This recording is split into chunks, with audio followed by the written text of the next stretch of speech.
Hi everyone, Michelle Zetasek here, and today I want to talk about talking about your why with your audience.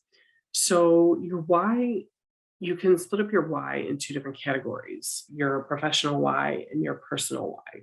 So for example, my professional why is I have a strong technical aptitude and I love using that to help others who may not, especially in today's day and age where everything is so tech related. It can be, very, it can be difficult for others who don't have that technical aptitude. There's no shame in not having that technical aptitude.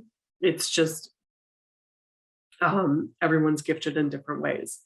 And so I recognize that I am gifted in that way and that I can use that to help others while encouraging them to also step outside their comfort zone and do what seems like something they can't do, right? We all struggle with thinking we can't do something, and we all sometimes need that little push, right? So that's how I help clients by helping them the with the tech stuff of running tech side of running an online business, because that can be overwhelming. And when you don't have that overwhelm hanging over your head, you can focus more on what makes you money. But then there's my personal why. So when I first started my business 9 years ago, my son was in middle school and my daughter was in grade school. Now they are both young adults.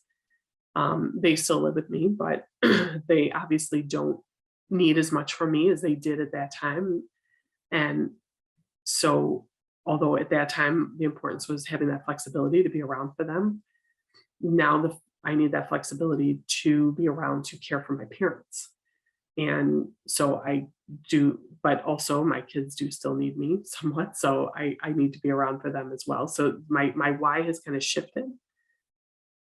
And but also it's that freedom, to create your own schedule and be able to take a day off whenever you want to do whatever you want or need to do.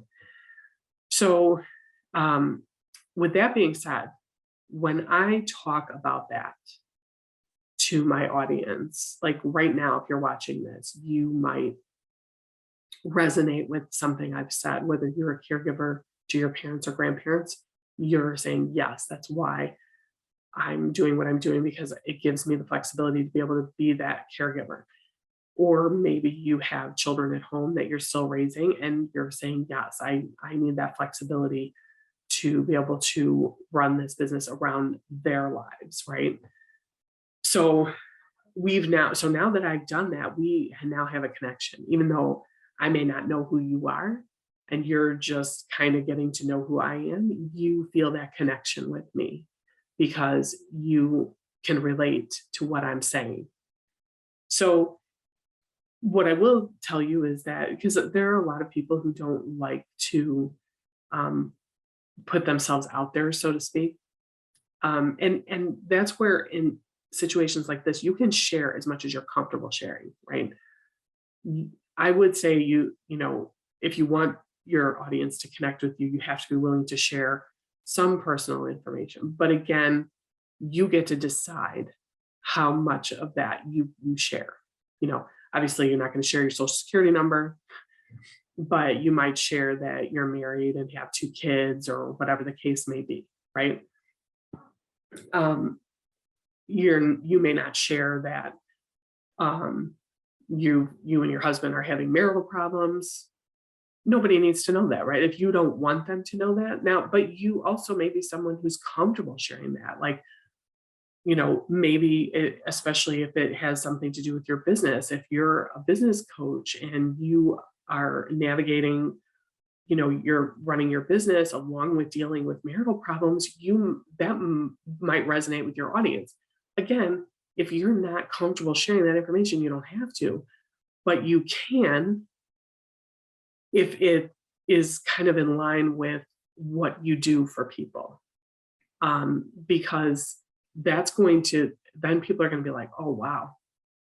And and be able to connect with you on a deeper level because they're going to say, oh wow, she gets it. She knows she's struggling in her marriage and yet she's making her business work, and it's got to be hard, but she's doing it. And people are going to resonate with that. So I all of this to say is that I don't want you to be afraid to share your why, but just you set those boundaries on what you're willing to share and what you're not. And watch how it will connect you with your audience on a level that you could never even imagine. So I hope this has been helpful. Feel free to comment below with any feedback you may have, and we'll talk again soon.